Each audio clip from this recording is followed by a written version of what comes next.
चिराग पासवान को नहीं बुलाया पीएम मोदी ने अपने रैली में।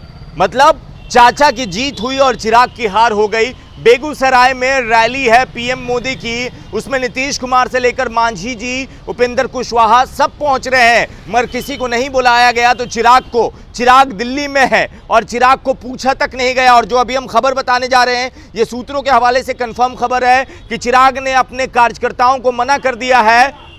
क्या ठीक है, चिराग ने अपने कार्यकर्ताओं को मना कर दिया है कि किसी को बेगूसराय की रैली में जाकर नहीं देखना है और न समर्थन देना है। मतलब चिराग ने अंदरूनी मीटिंग में लोगों को यह बताया है, चिराग पासवान ने, कि आपको सभा में जाने की जरूरत नहीं है। तो एनडीए में बड़ी तकरार हो गई है, चिराग टूट रहे हैं। चिराग भले ही ऑफिशियल बयान फिर आके कुछ भी कहें, मगर चिराग का नहीं आना पहला चुनावी रैली में पीएम मोदी के ये बता रहा है कि चिराग और भाजपा में सब कुछ सही नहीं चल रहा है। क्या चिराग अब तेजस्वी के साथ आएंगे? क्योंकि ये भी सवाल चल रहा है कि चिराग और तेजस्वी एक होने वाले हैं। इसकी वजह यह कि चिराग की डिमांड थी 5 लोकसभा सीट, मगर भाजपा 5 लोकसभा सीट देने को तैयार नहीं हुई।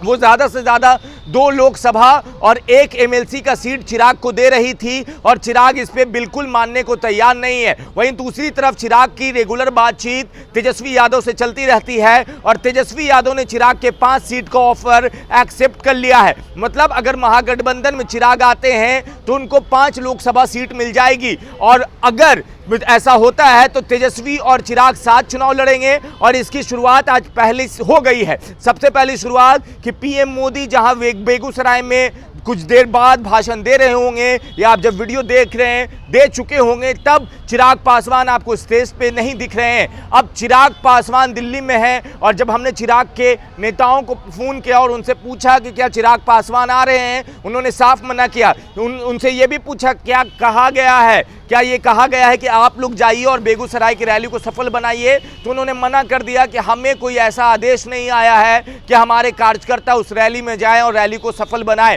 मतलब चिराग पासवान नाराज हैं, एनडीए में बड़ी टूट हो रही है, चिराग साथ छोड़ रहे हैं। और वहीं पे हम ऐसा क्यों कह रहे हैं, एक बात और आपको साथ में बता दें कि चिराग पासवान के चचा पशुपति पारस इस रैली में शामिल हो रहे हैं। मतलब चाचा शामिल हो रहे हैं, भतीजे बाहर हो रहे हैं, क्योंकि चाचा की कोई बड़ी डिमांड नहीं है।